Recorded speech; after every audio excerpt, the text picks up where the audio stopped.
Assalamualaikum warahmatullahi wabarakatuh. Alhamdulillah wassalatu wassalamu ala Rasulillah wa ala alihi wa sahbihi wa mawalah wa la hawla wa la quwata illa billah. Amma ba'du. Jemaah sekalian yang dirahmati Allah Subhanahu wa taala. Alhamdulillah di pagi ini Allah masih memperkenankan kita hadir. Kehadiran kita di masjid ini yang pertama karena nikmat sehat, nikmat iman, nikmat Islam, dan berbagai nikmat yang lainnya. Dan yang terpenting adalah bahwa kita pagi ini telah melaksanakan atau telah menunaikan sholat wajib subuh secara berjamaah sebagaimana dikuatkan oleh Islam, diperintahkan oleh Allah Subhanahu wa taala di dalam ayat-ayatnya, sehingga pagi ini kita bisa menunaikan sholat subuh itu secara berjamaah. Mudah-mudahan kita senantiasa dalam keadaan sehat walafiat dan senantiasa mendapatkan keberkahan dari Allah Subhanahu wa taala, diluaskan rizki kita. Jemaah sekalian yang dirahmati Allah Subhanahu wa taala, pagi ini kita akan peragaan ya, praktek pemulasaran dan pemuliaan jenazah. Sebelumnya saya ingin bertanya kepada kita semuanya, kita pakai orang langsung, contoh ya, sebagai contoh, atau gimana? Orang? Ya, siap. Kalau orang langsung soalnya kan belum ada boneka kan? Nah, jemaah sekalian, kemarin kita sudah sampai pada ketika seseorang itu meninggal dunia ya. Sebelum meninggal dunia, kita apa yang harus kita lakukan? Ketika orang dalam kondisi sakaratul maut, ya, sakaratul maut, ada sakarat saja dan ada sakaratul maut. Sakarat apa itu apa? Sakarat itu kondisi tidak sadar. Orang mabuk-mabukan juga sakarat. Sakarat itu enggak sadar kan? Sakaratul maut, orang tidak sadar bukan karena minuman, bukan karena hal lain, tapi karena Allah akan mencabut nyawanya. Itu kondisi sakaratul maut. Jadi bukan sembarang sakarat.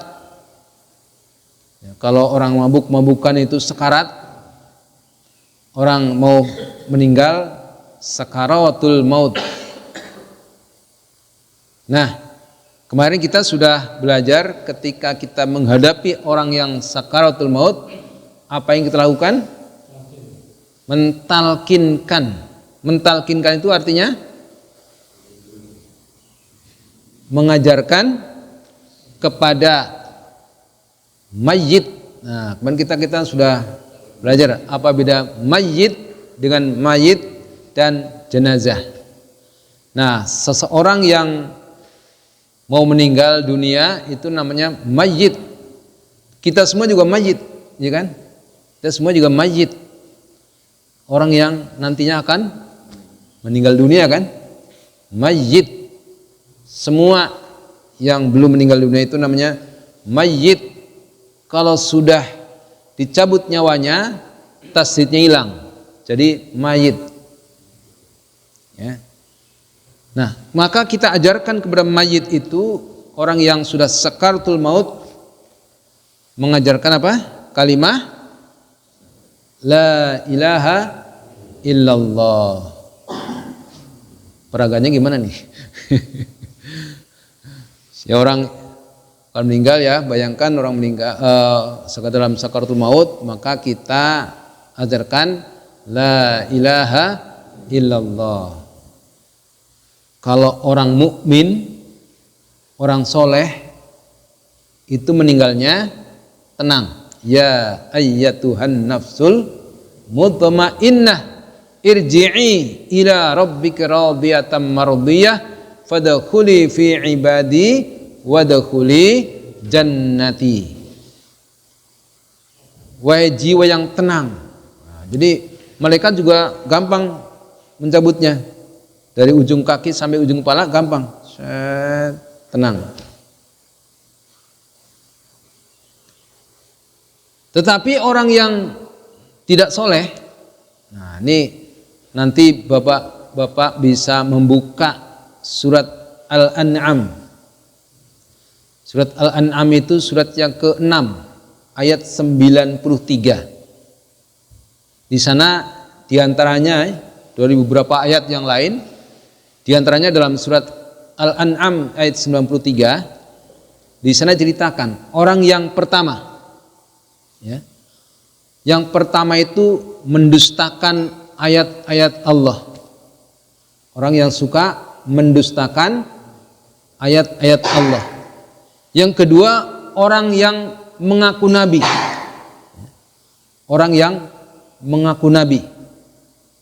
Atau dia tidak mengaku nabi tapi mengaku mendapatkan wahyu dari Allah Subhanahu wa taala seperti nabi. Nah, itu diceritakan dalam ayat ini, maka ketika nyawanya mau dicabut oleh Allah Subhanahu wa taala, malaikat itu, malaikat maut, ya, malakul maut, malaikat maut itu sampai memukul-mukulkan perutnya. Keluar, keluar, keluar. Karena susah keluar. Kenapa nggak mau keluar? Keluar, keluar, sampai pukul-pukul. Maka orang yang seperti ini, dia ketika sakaratul maut itu dia meronta-ronta,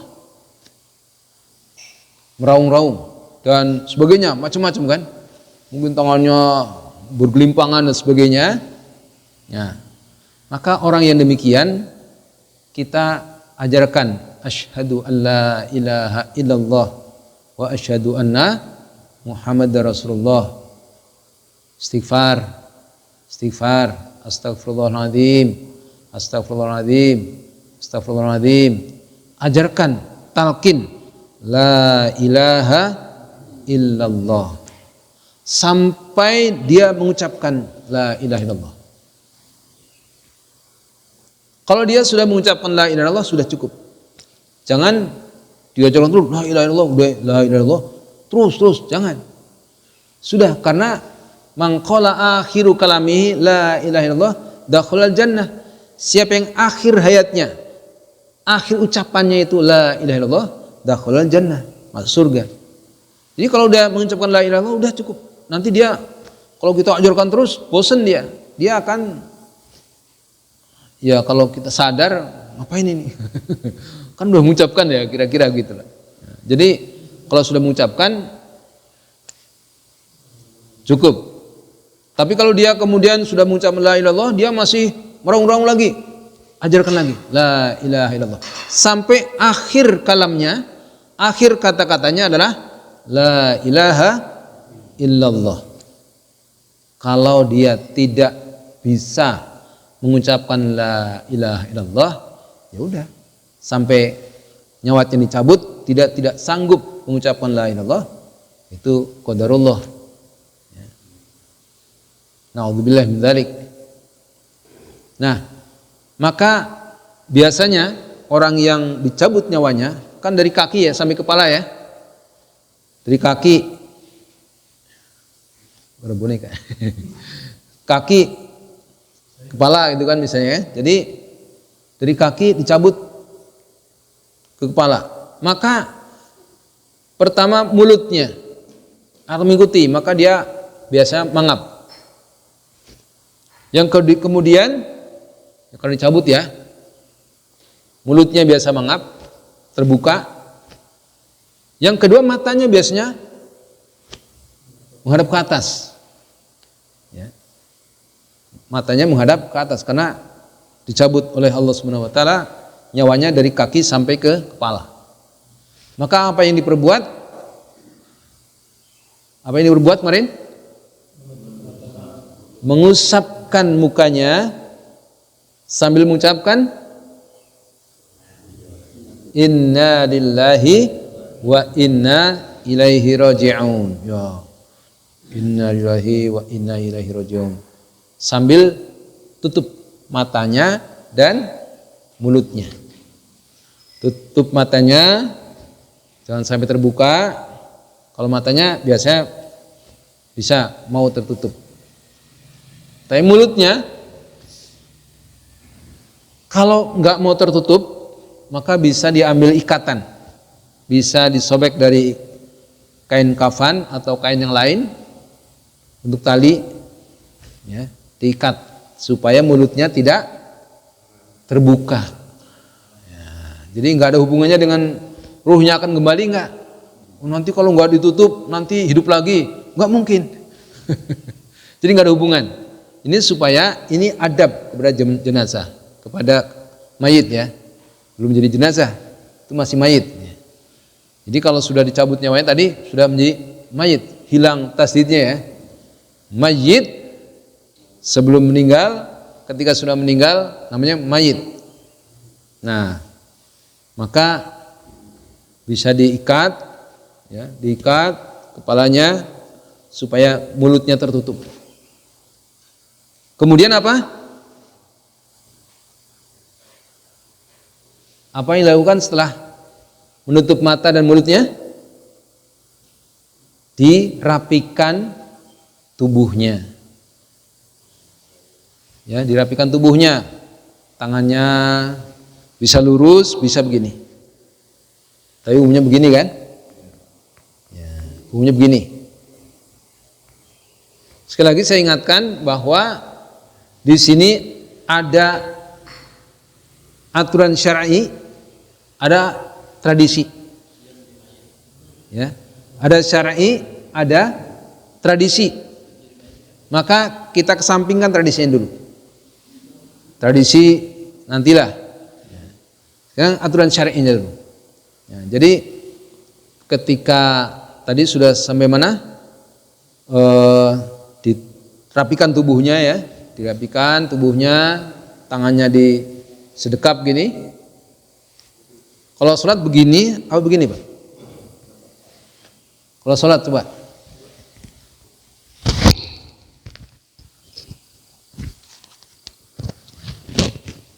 Ada teman saya sholat begini. Allahu Akbar. Yang benar gimana? Begini, begini, begini, atau begini? Gimana? Kalau sholat? Khusus sholat, ya. Khusus sholat itu sallu kama ra'aitumuni usolli. Itu Nabi katakan begitu. Sholatlah kamu sebagaimana kamu lihat aku sholat. Jadi jangan macam-macam dengan sholat. Sholat itu jangan main-main. Ada yang Allahu Akbar. Ada yang begini-gini. Apa maksudnya? Tidak ada ajaran Nabi mengajarkan seperti ini. Kemudian juga tidak ada ajaran harus begini, enggak. Sallu kama ra'aitumuni usolli. Jangan main-main sholat. Jadi seperti Nabi. Allah bisa setinggi bahu, bisa setinggi telinga. Setinggi bahu, Allahu Akbar. Di atas dada. Bukan di atas perut. Di atas dada. Ini sholat jangan main-main gerakannya, ya. Nah, kalau ada yang sholatnya itu ketika ini sedikit menenceng, ya, dari jadi sholat nih. Ketika bangun ada yang gini, apa? Pakai tangannya harus ngepal. Ini nggak ada ajaran. Tidak ada ajaran Nabi mengatakan harus ngepal. Biasa gini. Ya, jadi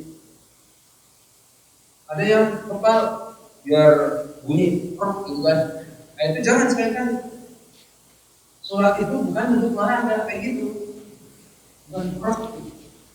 Nah, kalau itu kan mencari gerakan lain. Jadi sholat ya, nggak usah harus begini supaya prok gitu. Nah, kemudian tahiyat akhir, salam. Ada yang gini ya, tangannya harus Assalamualaikum.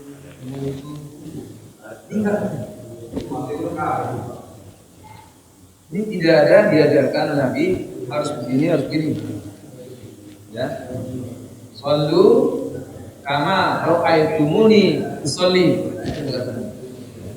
Salatlah kamu sebagaimana kau lihat aku salat. Jadi jangan macam-macam salat. Kalau dikira sebagainya itu masalah.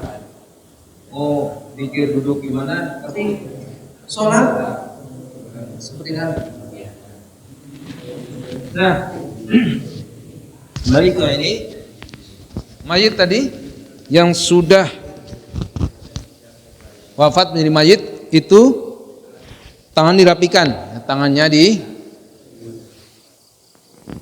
sedekap, kemudian kaki diluruskan. Mungkin kan lagi karena sakaratul maut kan sakit ya, sakaratul maut itu sakit. Makanya orang itu tadi, apalagi kalau orang yang tidak soleh, orang yang mengaku nabi, orang yang dustakan ayat Allah dan sebagainya, itu macam-macam lah. Mungkin begini, mungkin wah sakit, menahan sakit ya. Makanya macam. Karena itu dirapikan, kakinya diluruskan, kaki terbuka ya biasanya ya, terbuka. Maka bisa diikat antara ibu jari, diikat pakai kain, sebagian kain kafan yang dibuat tali atau tali yang lain ya, tapi jangan rantai ya, jangan pakai rantai. Dah, kemudian apa yang dilakukan setelah rapi jenazahnya? Maka kemudian ngapain? Siapkan 2 kain yang bersih. Siapkan 2 kain yang bersih. Ini persiapan saya. Jadi ditutup dengan kain. Ditutup jenazahnya, mayitnya ditutup. Ini kadang nggak ada orangnya, peraganya susah nih. Jadi ditutup ya, ditutup dari kepala sampai kaki, ditutup semuanya. Kepala pun ditutup, kaki ditutup, jangan dibuka, ditutup semuanya. Oke, bisa dibayangkan ya, paham? Udah, siapa keluarganya yang mau lihat silakan lihat, mencium juga boleh. Ya. Dicium, ya keluarganya mungkin kangen dan sebagainya, ini terakhir, oh enggak, dicium. Nah kemudian apa yang dilakukan setelah itu? Persiapan untuk dimandikan. Persiapan dimandikan. Nah apa yang dilakukan persiapan mandi? Pertama, nah jangan lupa timnya sebaiknya ada 2 tim. Ada tim yang memandikan jenazah, memandikan mayit ya, belum jadi jenazah, memandikan mayit, dan ada tim yang menyiapkan kain kafan. Idealnya 2 tim. Tapi kalau seandainya cuma 1 tim aja, misalnya yang ngurusin hanya 2-3 orang, wah ini susah nih. Maka yang dilakukan pertama adalah siapkan kain kafan dulu. Jangan mayitnya dimandikan, kafannya belum siap. Jadi siapkan kain kafan. Tapi untuk pembelajaran, ya, untuk pembelajaran kan urutannya memandikan, mengafani, menyolatkan, menguburkan kan gitu. Nah, jadi kita belajar cara memandikan dulu. Tapi dalam prakteknya sebelum dimandikan, kalau timnya hanya satu, itu siapkan kain kafan dulu. Digelar, siapkan. Jadi ketika sudah selesai mandi, langsung ke kain kafan. Tidak, oh kain kafannya disiapin dulu, nih udah kedinginan. Gitu. Jadi, nah untuk mandikan, siapkan 3 ember. Ya. Ember yang pertama untuk apa? Untuk air bersih. Ya. Ember yang pertama untuk air bersih. Ember yang kedua untuk apa? Ember yang kedua untuk air yang dicampur dengan daun bidara atau sabun. Ya. Daun bidara atau sabun. Ada daun bidara kan? Nah, itu satu ember itu dicampur dengan daun bidara, diremes-remes. Satu ember. Ember yang ketiga untuk apa? Air yang dicampur dengan kapur barus. Nah, jadi dicampur dengan kapur barus. Ulangi, ember yang pertama, kedua,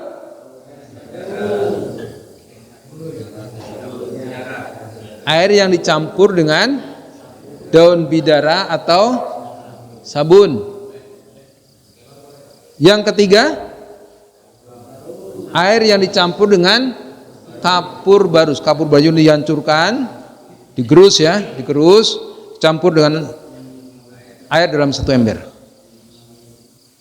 Oke, sudah? Paham ya? Airnya pertama, air apa tadi?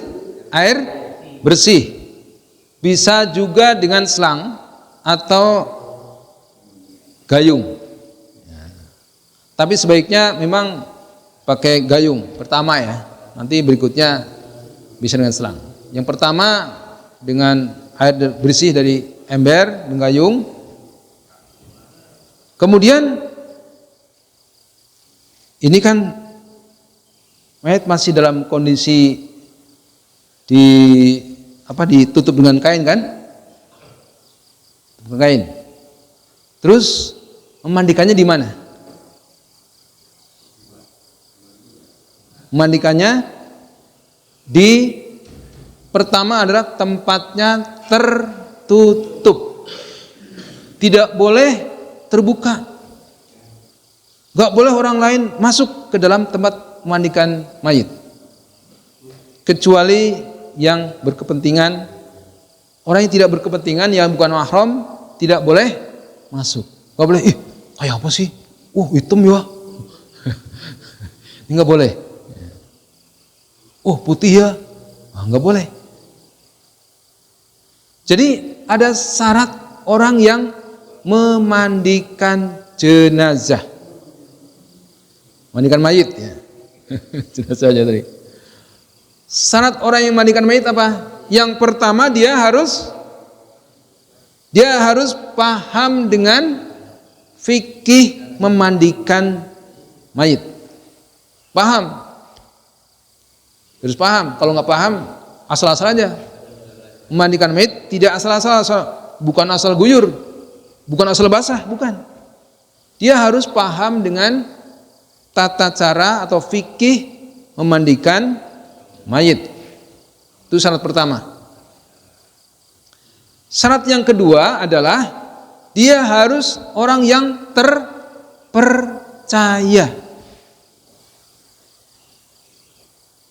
Apa artinya terpercaya? Terpercaya artinya dia bisa menyimpan aib si mayit. Tidak kemudian diceritakan, kemarin saya waktu mandikan dia, baunya bukan main. Wah, itu nggak boleh. Kemarin saya mandikan dia, waduh, saya nggak tahan, sama-sama saya muntah. Itu nggak boleh. Jadi orang yang memandikan mayit itu syaratnya harus terpercaya. Yang terpercaya siapa? Biasanya mahram. Nah, mahramnya nggak boleh orang lain, idealnya.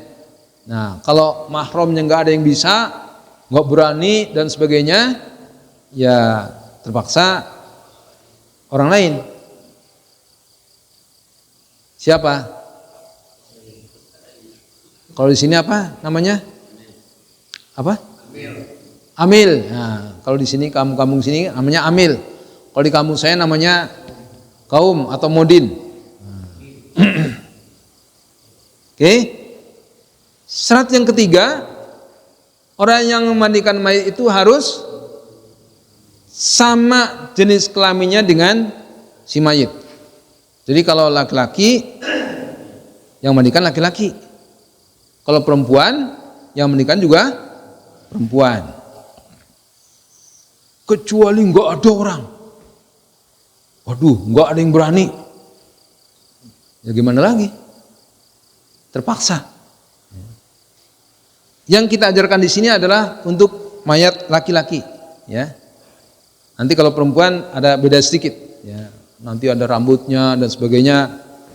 Kemudian kain kafannya juga sedikit beda. Kita belajar sekarang untuk mayat laki-laki. Jadi syarat orang yang memandikan adalah pertama, orang yang paham dengan fikih memandikan mayit. Yang kedua,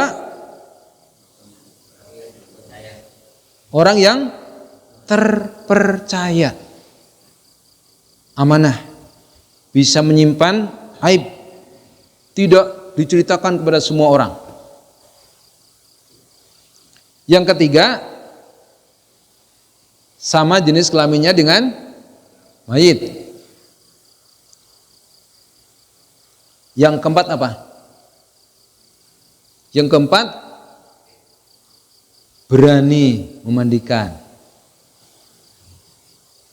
Kalau nggak berani kan nggak mungkin kan? Udah ini takut, nggak jadi deh. Ini udah bar nih, udah di hadapannya mayit. Aduh, nggak berani saya, nenek aja. Nah itu nggak bisa orang yang seperti ini mandikan mayit. Jadi tadi 4 syarat ya. Syaratnya paham, terpercaya, sama jenis kelaminnya, dan berani mandikan mayit. Ingat, mayit itu kalau sudah wafat nggak mungkin hidup lagi. Nggak mungkin ketika ditanya, hidup lagi. Kecuali mati suri ya. Mati suri kan beda ya. Wallahu a'lam bishawab. Seperti apa ya. Nah, jadi itu syarat orang yang memandikan mayit. Kemudian tempat memandikan tadi tertutup. Siapkan pertama apa? Air dalam 3 ember. Ember yang pertama air bersih, yang kedua air yang dicampur dengan daun bidara atau sabun, yang ketiga air yang dicampur dengan kapur barus. Kemudian apa? Siapkan tempat pemandiannya. Tempat pemandiannya itu yang tinggi, jangan kemudian di bawah, di lantai. Mandi, tempat mandi yang tinggi, dan sebaiknya apa? Ditaruh apa? Yang tinggi lagi, apa namanya? Pak, kalau di kampung saya itu pakai gedebok pisang, pohon pisang. Kalau sekarang di alat itu udah ada nih besi-besinya itu ya, itu bisa. Kenapa tujuannya? Apa tujuannya itu? Taruh pohon pisang atau apa? Tadi besi-besi itu supaya ketika mayit itu dimandikan, maka airnya itu bisa terbuang. Kalau nggak ada peninggi itu, nggak ada pohon pisang atau tali besi atau alat apa saja, gabus atau apa yang bisa, ini bisa juga.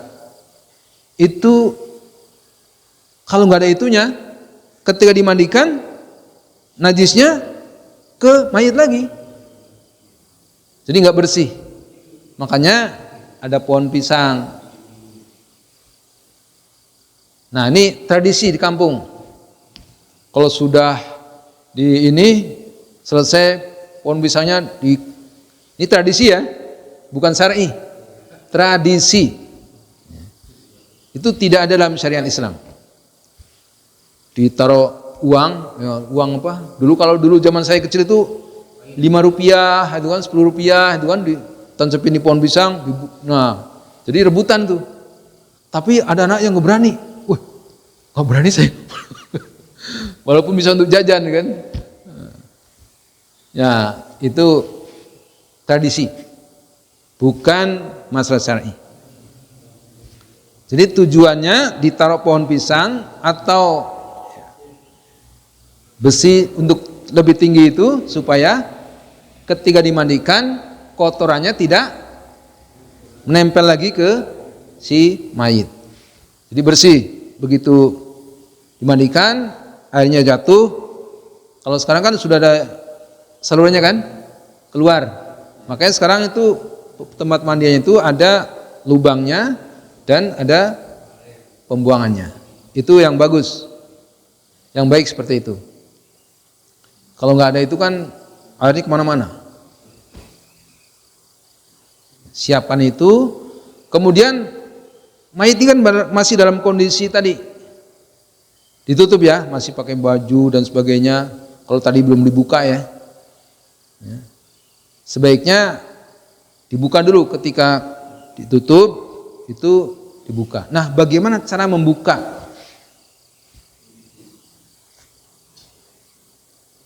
Cara membuka? Praktekin aja Pak, langsung Pak. Ada yang bisa praktek? Ayo.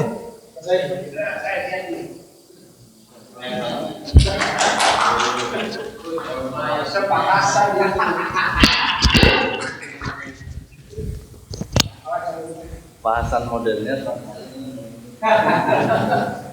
nanti kan pas ya pas itu ya bahasa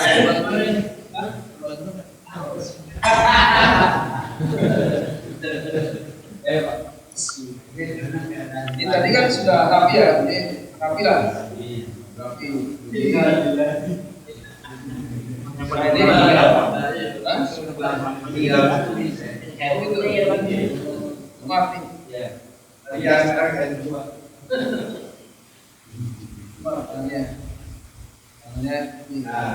Tadi kan kita sudah dirapikan kan? Kita tutup nih. Tutup kan? Ini tutup semuanya.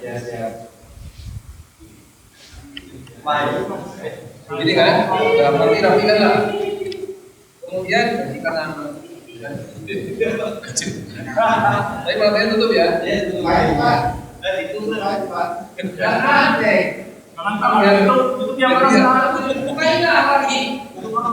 Kemudian ini kondisi kan begini. Sebaiknya mayat itu jangan di bawah, tapi kita hadapnya itu di atas. Ya, kita mati dulu di meja, ya kan? Membawa seperti ini kan perenggan aja ya. Perenggan aja. Ini cepat. Nah, jadi sekarang kita buka bajunya.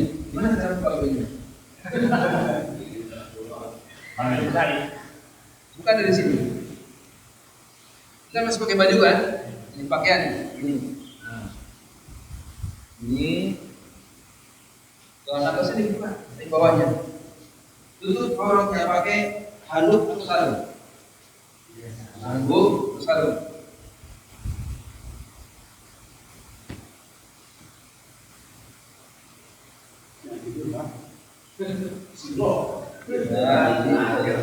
Tutup sini. Kan? Kemudian buka ini dan kemudian buka barunya atas bawah. Wah, ini bukan bukan, tapi sudah ditutup auratnya. Tetap tertutup auratnya, baru buka bajunya. Oke, paham? Masih paham ya? Kalau sudah buka auratnya, ini masih di sini, handuk atau sarungnya masih ini, tutup lagi.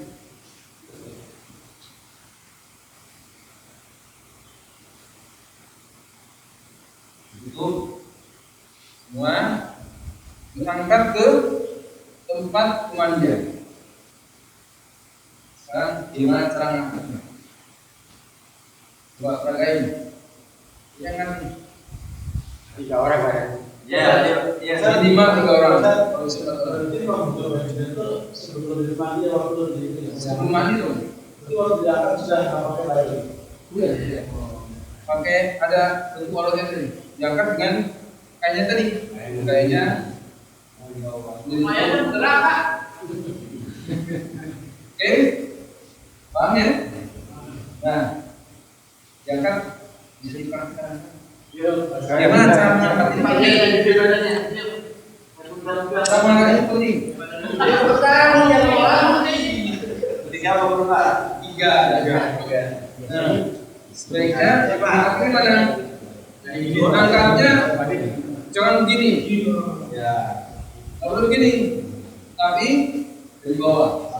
Nah, dari bawah, orang. Ini boleh nggak? Nggak boleh. Boleh, tapi yang paling baik ini. Yang paling baik ini. Jadi nggak boleh begini. Ini. Jadi dua jenis di peragaannya.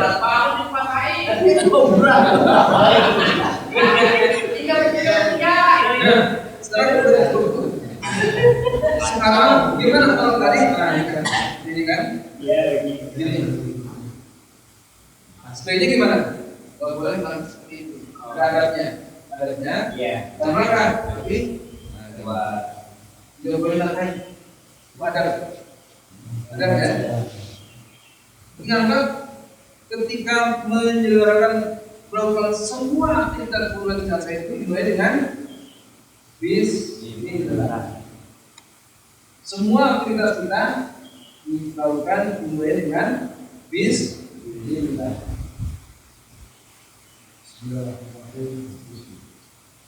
Angkat kalimatnya diangkat digeser. Waktu pindah dari sini. Berat saya. Kapan lagi saya kerjain? Break ini. Geser.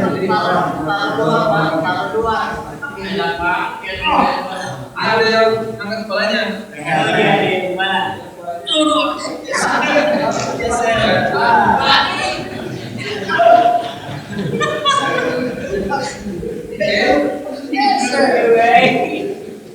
Ini sudah tempat pemandian ya? Ini sudah tempat pemandian yang tinggi tadi, ya, tinggi. Kemudian dibuka ya? Dibuka. Ini masih ada tutup kain. Jadi tidak terbuka auratnya. Walaupun dimandikan itu tetap auratnya ditutup. Jadi jangan lupa buka pada bentuknya. Kan bajunya dibuka nih. Baju dibuka, tinggal kain tutup. Oke. Nah, kemudian kita mulai dengan memandikan kulit. Yang pertama diingat adalah memulai dengan bismillah. Yang kedua dimulai dari sebelah kanan. Anggota tubuh sebelah kanan. Kalau biasa harus Bukan. Kalau kan orang Jawa harus mulai timur, barat, harus. Kecuali makam. Ini kan ke sebelah. Di kanan. Coba. Saya tanya, miring ke kanannya mana? Nanti penting miring kanan miring kiri. Kalau kita mulai dari sebelah kanan, kanannya kalau kita miringkan miring mana? Kiri. Kalau dimulai di sebelah kanan, berarti kiri, dimiringkan ke kanan. Itu yang perlu diperhatikan. Nah, dan kita mulai dengan memandikan wajib.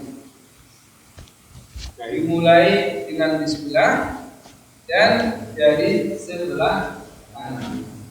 Petunjuk Nabi, ya, dimulai dari yang kanan pada anggota wudhu terlebih dahulu.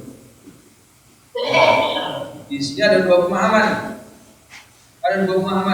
Ada yang memahami diwudukan, hanya diwudukan dulu, boleh. Tapi ada yang memahami dimulai dari sebelah kanan, pokoknya anggota wudhu sebelah kanan. Menunjukkan tangan sampai kaki kan, ini anggota wudhunya sebelah kanan dulu, itu boleh. Jadi diwudhukan itu memang kalimat hadisnya tidak jelas diwudhukan enggak, tapi dimulai dari sebelah kanan di anggota wudhunya. Jadi kalau sebelah kanan yang mandiin ini bisa gini nih, tapi dari sini bukan dari kita, tapi kanan Mayit. mayit. Kalau kan mayit, pasti kalau misalnya posisi begini dari sini tuh Mas. Iya. Kan mayit. Dari sini kan ya?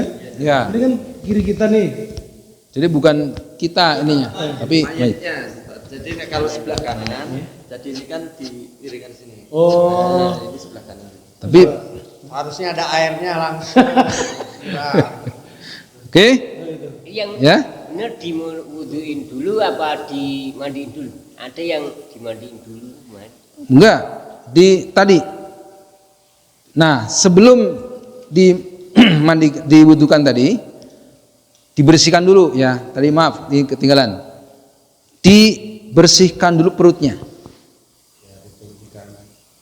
Keluarkan kotorannya. Ditekan sambil diangkat, coba diangkat.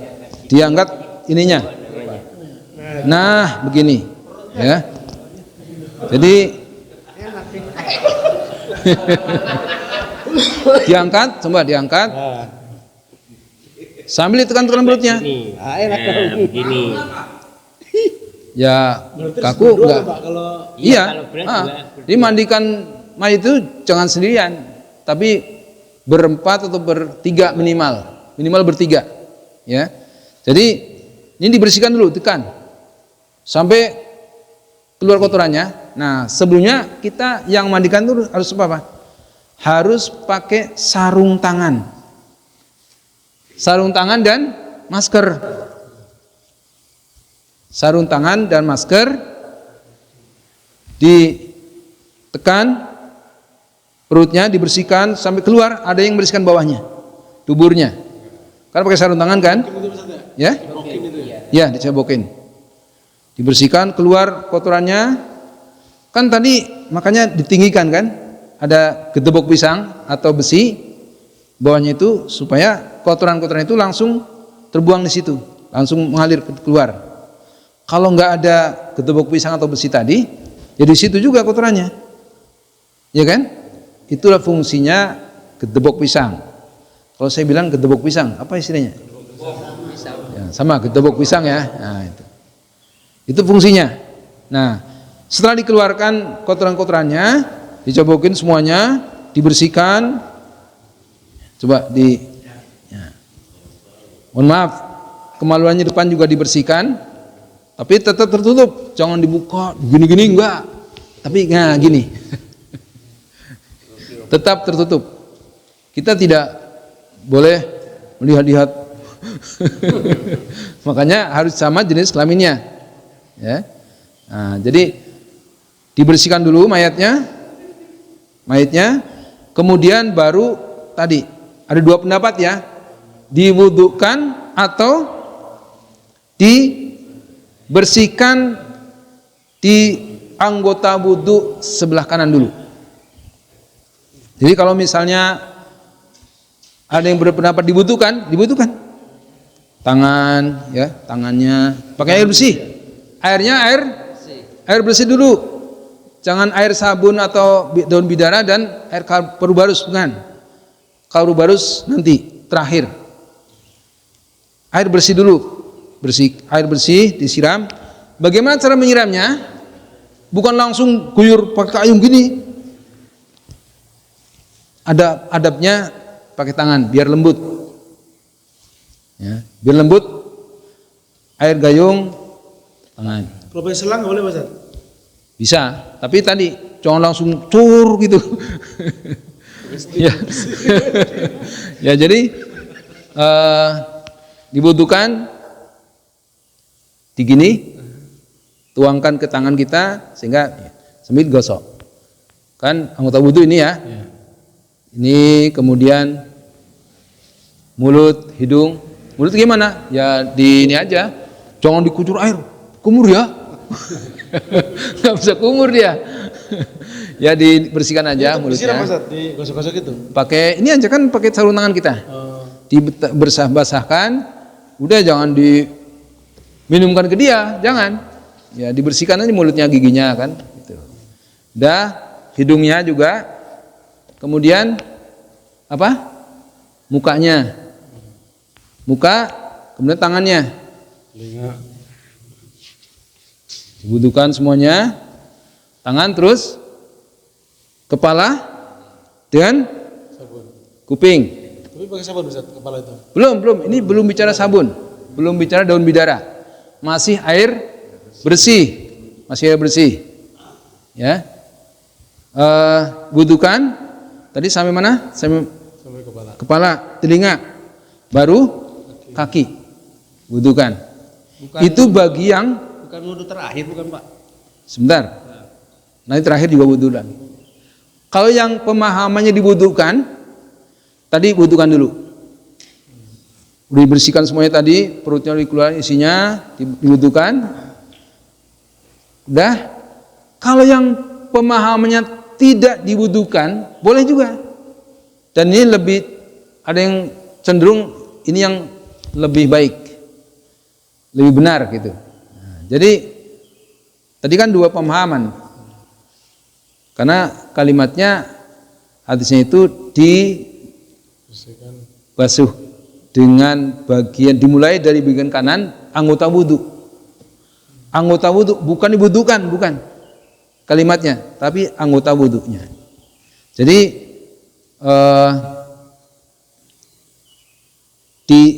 bukan dibutuhkan, tapi dimulai dari anggota wudu. Ya, anggota wudu. Sini, yang kanan dulu, sebelah kanan. Seperti tadi urutannya, kayak wudu sampai kaki selesai, baru kiri. Yang kiri ya. Ingat kanan ini, kiri ke sana. Jangan kebalik. Jangan kanan kita, kiri kita, bukan. Tapi kanan jenazah, kanan mayit dan kiri mayit. Oke. Setelah wudu baru disiram. Siram dengan menyeluruh. Ya. Siram menyeluruh. Dengan air, masih air putih nih. Air bersih ya, bukan air putih. Air bersih ya. Nah. Oke. Setelah itu baru bersihkan dengan menggunakan air yang dicampur dengan daun bidara atau sabun. Mandikan. Nah, untuk mandikan ini gimana? Dimiringkan. Coba praktek ini. Nah. Pokoknya sekarang saya layanin ya. Jadi kalau dimiringkan, berarti kan miring dari sebelah kanan ke kiri ya, karena kanan dulu kita basuhnya kan. Nah, kanan dulu dibersihkan pakai air campur daun bidara tadi, dibersihkan Sampai bersih semuanya. Ini tetap tertutup nih. Diganjel apa gimana Pak Ustaz? Enggak usah, pakai ikan digosok, dibersihkan sampai dari ujung kepala sampai ujung kaki semua dibersihkan. Sudah selesai? Bilingkan kiri. Nah, balik. Nah, jangan dari sini.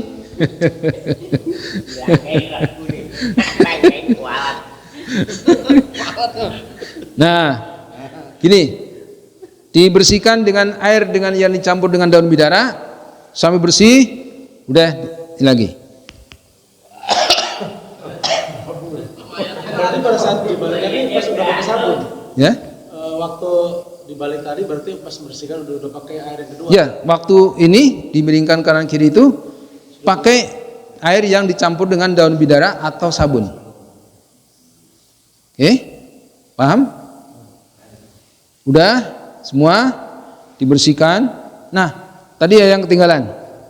Ketika mewudukan atau membasuh sebelah kanan dan sebelah kiri, berapa kali? Sunahnya ganjil. Sebelum dipakai daun bidara ya, masih air bersih tadi, jumlahnya ganjil. 3, 5, 7, 9, seterusnya ganjil. Jangan kalau 4 tambahin 1, kalau 2 tambahin 1, 3. Nah gitu. Tadi waktu membersihkan ya, pertama waktu mewudukan atau membasuh sebelah kanan kemudian ke sebelah kirinya. Oke, paham? Ini tadi sudah sampai air yang dicampur dengan daun bidara. Oke. Kemudian kalau sudah dibersihkan semuanya daun bidara, kemudian ambil terakhir ya, diwudukan lagi. Kalau pemahamannya diwudukan lagi. Disiram dengan air bersih, diwudukan. Wuduk seperti tadi. Ya. Wudukan seperti tadi. Ya. Kemudian baru terakhir itu dimandikan dengan air yang dicampur dengan kapur barus. Ya. Setelah dicampur semua basahin dengan air yang dicampur dengan kapur barus, jangan disiram lagi, cukup. Ya, kapur barus itu fungsinya supaya mayat itu pertama tidak bau dan sedikit dia bisa mengawetkan. Ya, itu fungsinya air yang dicampur dengan kapur barus. Jadi setelah kapur barus, udah jangan disiram lagi. Itu sunahnya. Oke. Udah selesai dimandikan. Kemudian kita angkat ke tempat kain kafan yang sudah disiapkan terlebih dahulu. Tapi sebelum itu jangan lupa dilap dulu. Nah, ngelapnya gimana? Ngelapnya gimana? Ini kan basah nih. Anduk atau sarung ini basah kan? Nah, gimana caranya? Katakanlah ini anduk ya. Anduk nih misalnya nih. Ya. Dilap atasnya. Dikeringkan ya, dikeringkan atasnya. Kemudian bawahnya gimana? Bawahnya anduknya ini kan anduk kering nih. Tadi untuk ngelap atasnya aja kan? Anduk kering di begini. Nah, begini tertutup kan? Diambil kan yang basah tadi yang di bawah. Sambil dilepas ini. Coba dilepas. Nah, ini diganti. Nah, nanti peraganya apa nanti dalam ini yang sopan, artinya yang lembut ya ininya, jangan tarik, udah selesai. Ya, di ini. Nah, ini sudah berganti dengan anduk yang kering. Ya. Ini sudah basah udah di ini. Ini jangan dipakai lagi. Oke? Udah kondisi begini, ambil kain yang kedua, kain ini. Ini kan tadi peraganya anduk ya. Katakanlah, nih anduk di sini. Nah, ini kain nih. Kain yang lain dengan yang pertama tadi. Kenapa? Khawatirnya yang pertama itu sudah terkena najis. Mungkin misalnya dia korban kecelakaan, ya, keluar darah dan seterusnya, ya kan? Nah, macam-macam. Atau keluar kotorannya ketika belum mandikan, keluar kotorannya kena ininya. Makanya disediakan idealnya 2 kain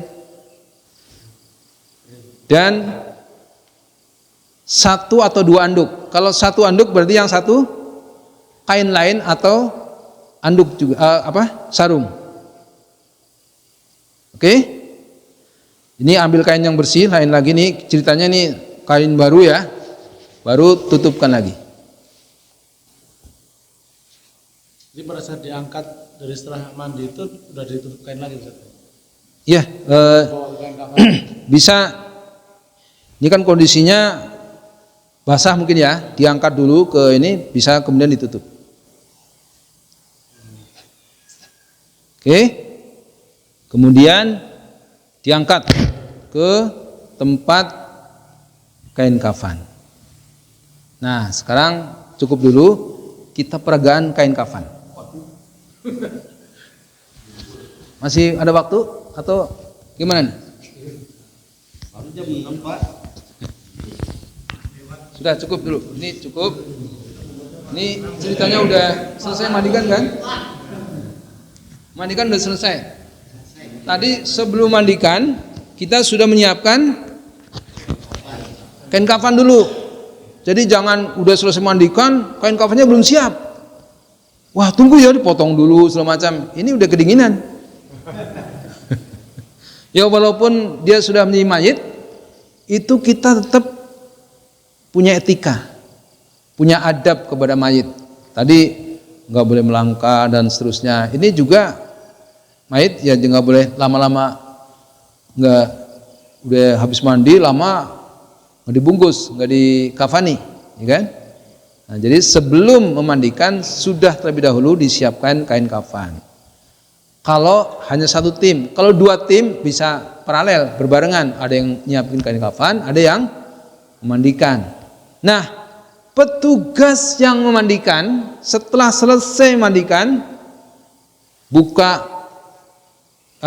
sarung tangan, buka masker, mandi besar. Ya. Yang mandikan mandi besar. Makanya itulah gunanya 2 tim tadi. Jadi yang tim yang mandikan dia kemudian mandi. Mungkin terkena najis dan sebagainya, kan namanya mandikan kan, cipratan air dan sebagainya. Nah, itu idealnya mandi dulu. Itu sunnah yang mandikan atau keharusan Ustaz? Sunnahnya begitu. Sunnah ya. Ya. Jadi mandi, kemudian ada yang mengurus jenazah untuk dikafani. Oke, sekarang gimana? Sekarang atau kapan nih? Kafani? Hah? Minggu depan? Oke. Jadi ke depan kita belajar bagaimana menyiapkan dan mengafani mayit. Ustaz, gini Ustaz, seandainya nama kondisi jenazah berbeda ya. Cari jenazah yang nggak utuh Ustaz. Oh tuh, kenapa? Kalau utuh tuh biasanya kan kecelakaan terus patah atau apa dan sebagainya, itu gimana Ustaz? Urus walaupun sebagian kecil. Misalnya hanya ketemu tangannya, Tangannya. hanya ketemu kakinya, nggak apa-apa. Remuk semuanya ya, diambil yang bagian-bagian yang masih bisa diambil, itu yang diselenggarakan. Jadi misalnya kan terus mobil besar nih kan ada yang terpisah-pisah gitu kan. Ya. Itu berarti tetap diangkat semua ya? Iya, diangkat sepanjang yang bisa diangkat. Walaupun hanya sebagian, misalnya katakanlah di tabak kereta atau apa ya, yang udah tinggal kakinya aja misalnya. Nah, ya, itu diambil walaupun hanya sebagian tubuhnya.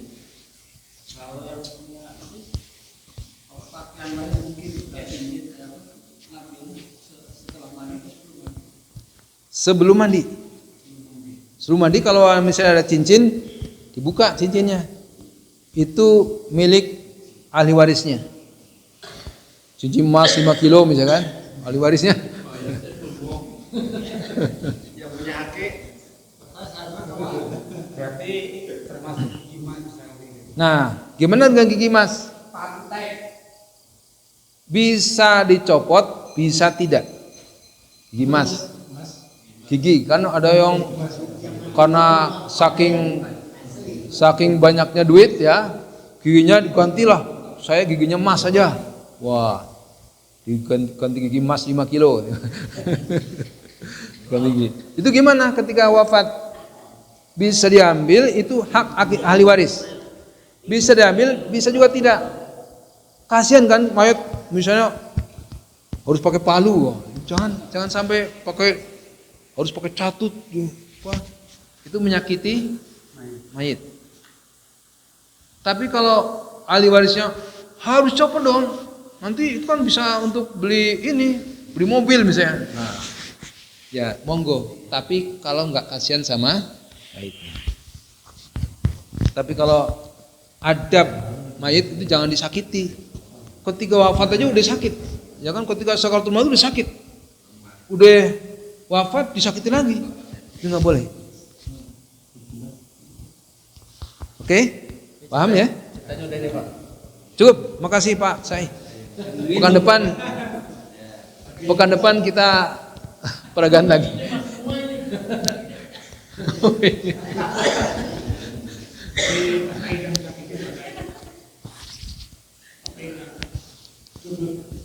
Oke ya.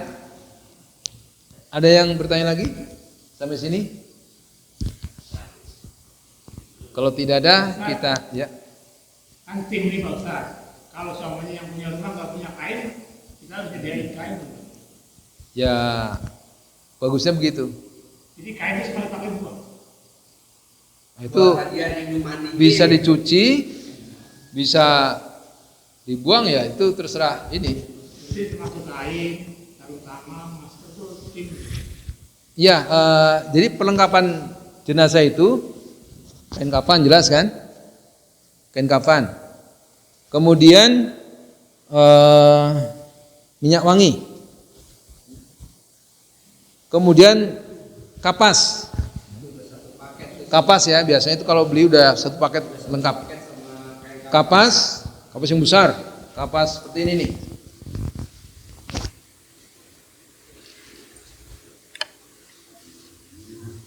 Ini karena sudah pernah berlatihan, jadi sudah berjumpa ini. Jadi ini karena sudah berjumpa ya. Dulu pelatihan bukan di pelatihan dulu. Jadi kapas ini untuk apa fungsinya? Nanti untuk menutup lubang lambung itu. Gimana? Mulut, hidung, kubur, ban, telinga juga. Ya. Ini kemudian apa lagi? Kapur barus. Nah, ada satu lagi apa? Sisir itu apa? Sisir. Bagusnya sisir yang lengkap.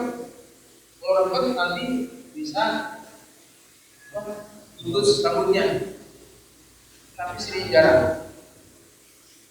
Kalau saya kan rambutnya dulu kan. Tapi kalau ada orang panjang, kalau panjang rambutnya itu bisa terputus. Kalau ada rambut yang terputus, terlepas, sunahnya itu diambil, nanti ditaruh dalam kain kafan, dibuang rambutnya. Makanya sisir itu sisir yang darah, bukan yang rekat. Apalagi serut ya, serit, jangan pakai serit, tapi sisir yang darah. Kapan sisirnya? Apa sih cek apa? Setelah tadi dimandikan, selesai dimandikan sudah semuanya. Ketika berapa nih disisir. Jadi kalau ada yang terjatuh sabunnya diambil, nanti ditaruh sama dengan yang Oke, Boleh Pak? ya. Maaf tadi kan kalau kuku Pak, cuci kuku misalkan panjang kotor seperti tadi itu sebelum dimandikan tadi atau gimana? Nah, di buku ya, memang tidak ada tuntunan khusus. Iya. Tapi ada kitab yang bolehkan potong buku, tapi bagi potong itu apa? Karena tidak ada sebenarnya harus dipotong. Kalau potong buku, ada Ustaz Abdul itu mengajarkan dari bukan dari jari, tapi yang ini sini baru ke jari, baru ke sini. Tangan dan kaki bosan. Ya, tapi tidak dipotong pun.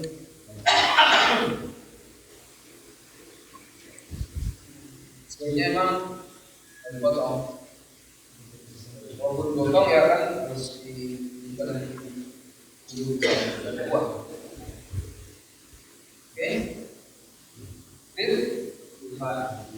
baik. Depan kita akan praktek urusan apa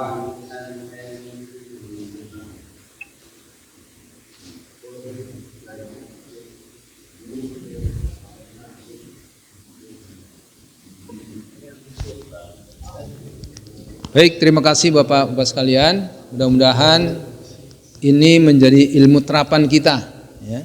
Ilmu terapan kita.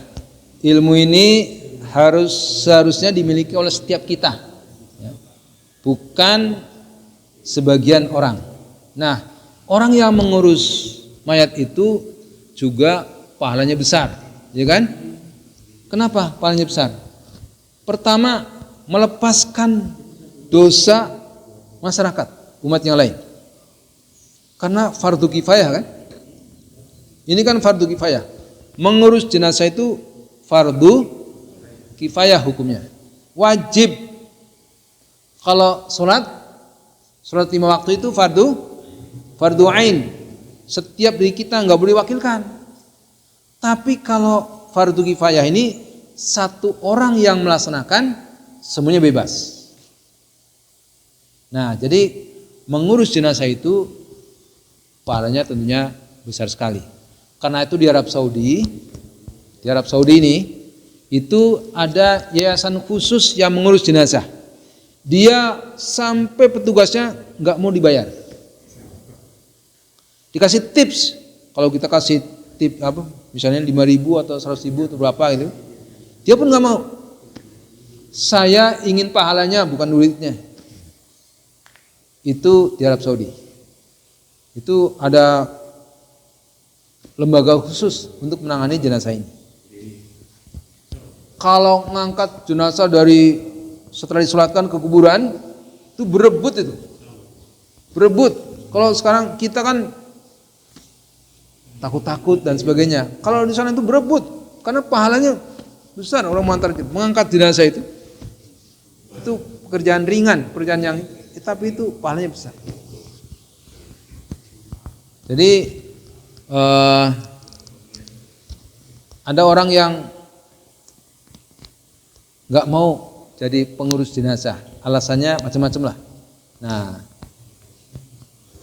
kalau bapak-bapak, ya kita harusnya kan ada tim ya, tim bagi nanti ada keluarga yang mungkin nggak bisa keluarganya dan sebagainya. Nah, ini kita ada tim. Tapi idealnya, bagusnya itu setiap keluarga itu ada yang bisa. Bahkan setiap orang itu harus bisa mengurus jenazah. Karena mengurus jenazah itu tidak seperti yang lain. Ya, tidak seperti ngurus yang lain. Kalau mandikan, saya dulu pernah melihat anjing dimandikan. Ada anjing dimandikan. Itu kan nggak ada fikihnya kan? Mau dari mana terserah. Tapi kalau mandikan jenazah, mandikan mayit itu ada tata caranya tadi. Sebagaimana telah dijelaskan tadi. Ada tata caranya, ada adabnya. Tidak sembarangan. Jadi karena itu setiap kita harus ada yang bisa. Setiap keluarga kalau bisa, itu harus ada yang bisa mengurus mayit. Jadi tidak diserahkan kepada orang lain. Baik, makasih. Kita tutup dengan bacaan doa hamdalah dan doa kafaratul majlis. Alhamdulillahirabbil alamin. Subhanakallahumma wa bihamdika asyhadu an la ilaha illa anta astaghfiruka wa atubu ilaik. Wabillahi taufiq wal hidayah. Wassalamualaikum warahmatullahi wabarakatuh.